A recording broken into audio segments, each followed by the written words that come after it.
দুৰ্নীতিগ্ৰস্ত অভিযন্তা সুশীল কুমাৰ তামুলীৰ সম্পত্তিত চিএম ভিজিলেন্সৰ অভিযান বেতকুছিৰ তামুলীৰ বিবাহ ভৱন লিগাং আলয়ত অভিযান চলাইছে চিএম ভিজিলেন্সে পূৰ্বে অভিযান চলিছিল বেলতলাৰ বাসগৃহ আৰু সোণাপুৰৰ ৰেডিয়েণ্ট ইণ্টাৰনেশ্যনেল স্কুলতো নীতি বহিৰ্ভূতভাৱে সম্পত্তি আহৰণৰ অভিযোগ আছে সুশীল কুমাৰৰ বিৰুদ্ধে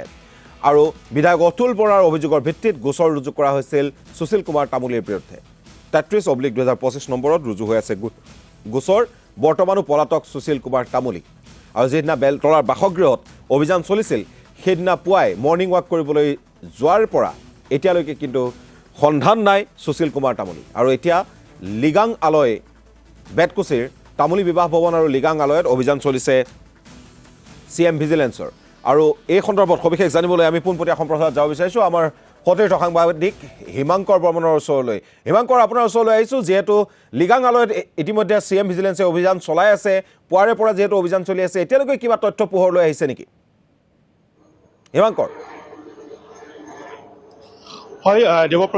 দেৱপ্ৰতিম ইতিমধ্যে আপুনি উল্লেখ কৰিছে যোৱা 22 ডিচেম্বৰৰ পৰা এইজন যিগৰাকী দুৰ্নীতিগ্ৰস্ত যিগৰাকী বিষয়া অভিযন্তা এই অভিযন্তাগৰাকীৰ বাসগৃহত অভিযান চলিছিল আৰু 22 তাৰিখৰ দিনা তেওঁৰ ঘৰত অভিযান সামৰি পৰৱৰ্তী সময়ত তেওঁৰ যি সম্পত্তি আছে বিশেষকৈ সোণাপুৰত থকা ৰেডিয়েণ্ট ইণ্টাৰনেশ্যনেল স্কুল আৰু আজি এই যি শেহতীয়াকৈ তেওঁ নৱনিৰ্মিত যি নতুনকৈ নিৰ্মাণ কৰি উলিয়াইছিল লিগাং আলয় বেতকুছিস্থিত ৰয়েল গ্লোবেল ইউনিভাৰ্চিটিৰ সমীপত এটা বিশাল সম্পত্তি আৰু এই বিশাল সম্পত্তিটোৰ এইটো হৈছে মূল কাৰ্যালয় আৰু মূল কাৰ্যালয় বিবাহ ভৱনটোৰ মূল কাৰ্যালয় আৰু মূল কাৰ্যালয়টোৰ ভিতৰত এতিয়াও চিএম ভিজিলেন্সৰ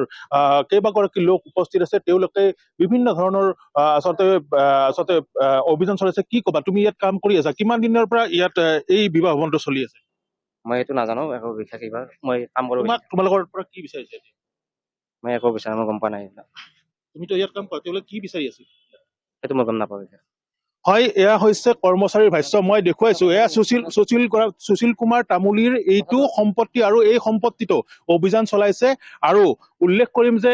অকল সুশীল কুমাৰ তামুলীৰ এয়াই সম্পত্তি নহয় বেলতলাস্থিত এখন তেওঁৰ ছুপাৰ মাৰ্ট আছে JDDS নামৰ এখন ছুপাৰ মাৰ্ট আছে সেই ছুপাৰ মাৰ্টখনত কেতিয়া অভিযান চলিব সেয়াও সকলোৱে বাট চাইছে কিন্তু এইগৰাকী অভিযন্তাৰ যি সম্পত্তি সেই সম্পত্তিক লৈ পেলাই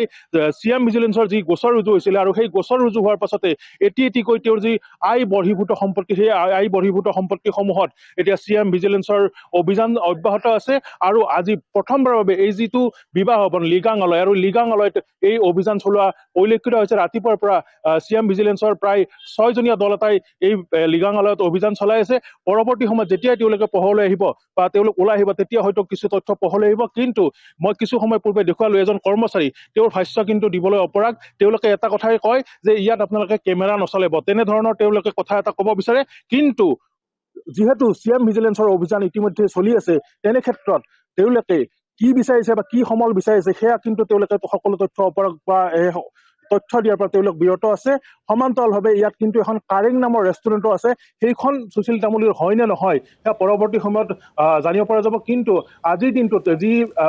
মহানগৰীৰ ৰাষ্ট্ৰীয় ঘাইপথৰ দাঁতিতে লাগি থকা লিগাং আলয় নামৰ যি বিবাহ ভৱন সেই বিবাহ ভৱনত অভিযান চলোৱা পৰিলক্ষিত হৈছে দেৱপ্ৰতিম হয় নিশ্চয়কৈ হিমাংকৰ এই মুহূৰ্তত আপোনাক ধন্যবাদ জ্ঞাপন কৰিছোঁ